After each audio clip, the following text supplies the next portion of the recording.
Les avantages de l'hypnose ericksonienne pour le psychiatre, donc pour moi, ils sont tellement considérables puisque c'est grâce à l'hypnose ericksonienne que j'ai pu trouver une façon de pratiquer la psychiatrie.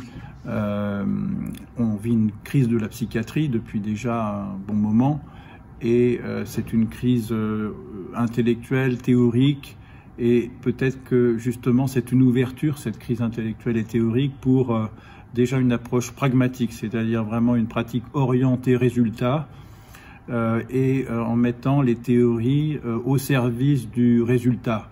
Donc de cette nouvel état d'esprit pragmatique qui n'est pas habituel dans notre pays, en France, permet déjà un confort de pratique pour le psychiatre qui est souvent dans un métier à haut risque de stress et de burn-out.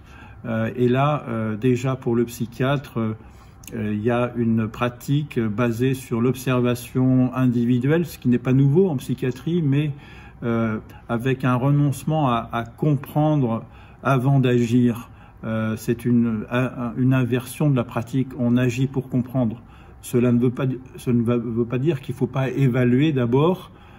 C'est assez subtil, la pratique de l'hypnose. Il y a une évaluation, mais cette évaluation est très différente de l'évaluation classique de la psychiatrie, basée sur la psychopathologie, sur la notion de maladie.